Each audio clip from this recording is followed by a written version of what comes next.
की छुट्टियां हो चुकी हैं। माँ ने कहा है मीना को अपनी छोटी बहन का ध्यान रखे। और ये क्या, उसकी छोटी बहन ने तो परेशान करना शुरू कर दिया, क्योंकि अभी वो बच्ची है, उसका ख्याल रखना बहुत ज़रूरी है। और साथ ही साथ गर्मी के दिनों में बाहर रखे घड़े के पानी को पूरी बराबर नज़र रखी हुई है मीना ने। कभी इधर दौड़ कर जाती, कभी उधर दौड़ कर जाती, कौवों को भगाती, कभी बहन के खिलौने पहुंचाती, वापस आती और फिर से कौवों को भगाती। इतना करते करते मीना थक रही थी, लेकिन उसे खुशी इस बात की थी कि वो अपनी छोटी बहन का ध्यान भी रख पा रही थी। उसकी छोटी बहन बार बार खिलौने गिराती, वो बार बार ला कर देती। फिर कौवों को इधर से उधर भगाती फिरती, इधर दौड़ती उधर दौड़ती, और छोटी बहन के खिलौने। इतना सब करने के बाद मीना थक चुकी थी। गर्मी की दोपहर नींद बहुत अच्छी आती है और मीना सपनों की दुनिया में चली गई। सपनों का दुनिया बहुत ही रंगीन था, बहुत ही सुनहरे पेड़, खूबसूरत वादियाँ।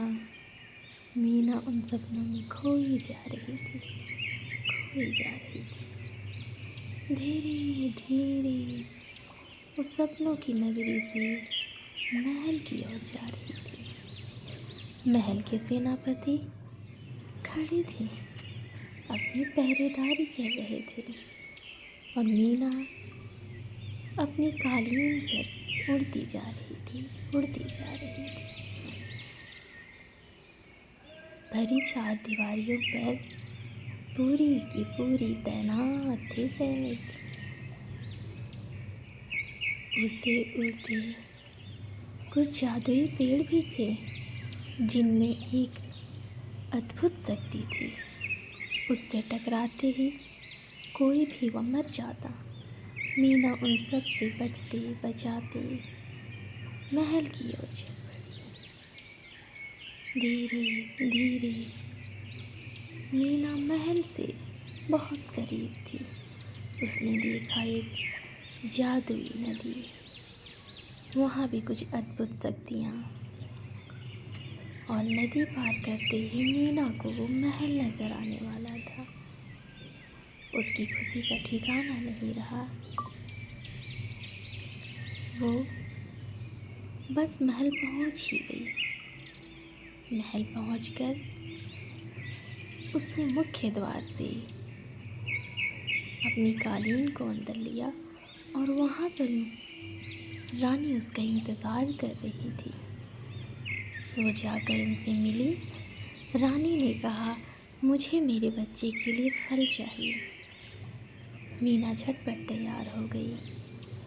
वो दौड़ लगाती फिर रही, आखिर फल कहाँ मिलेगा, कहाँ मिलेगा।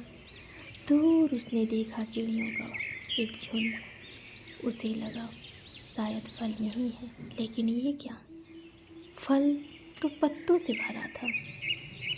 वो पत्ते तब तक फल में नहीं बदलते जब तक मीना ने उन सुरीली आवाज़ों को ध्यान से नहीं सुना। ध्यान से सुनती गई, मीना उन सुरों को दोहराते चली गई, और देखते ही देखते दोनों के सुर ताल मिलने लगे। ऐसा होते ही मीना के हाथ में एक जादुई छड़ी आ गई, और उसने उन पत्तों के ऊपर घुमाया जो सूखे थे, और वो फल में बदल गए। और वो जादुई छड़ी लेकर नदी में कूद गई, क्योंकि उसे रानी को खुश करना था। वहाँ रानी के लिए वो मछलियाँ पकड़ने आई थी, पर यहाँ भी जादुई शक्तियाँ बहुत थी। मीना को यहाँ भी बच बचा के निकलना था। बहुत ही अक्लमंदी से कभी नीचे, कभी जादुई शक्तियों के ऊपर तैरते हुए वो यहाँ तक कि कछुए और केकड़े में भी जादुई शक्तियाँ भरी थी।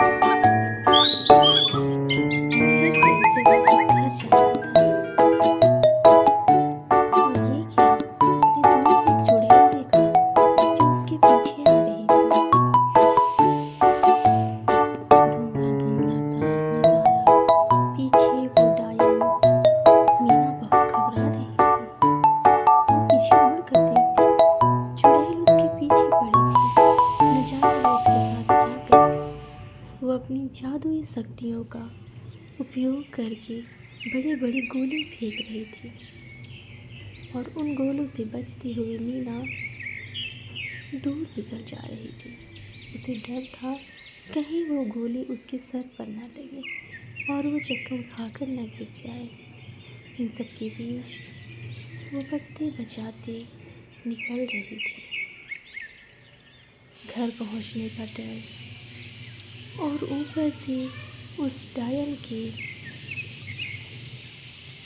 जादुई शक्तियों का भी डर। वो इतनी घबरा चुकी थी कि बार बार वो पीछे मुड़कर देख रही थी।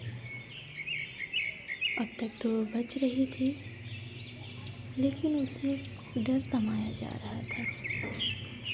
खुशी इस बात की थी कि वो अब घर पहुंचने ही वाली थी। फिर क्या, मीना अपने घर से बस कुछ ही दूरी पर थी। ये महल की चार दीवारी पार करते हुए मीना अपने घर पहुंच गई और उसकी नींद भी टूट गई। वो बहुत खुश हुई कि वो जीत हासिल कर ली।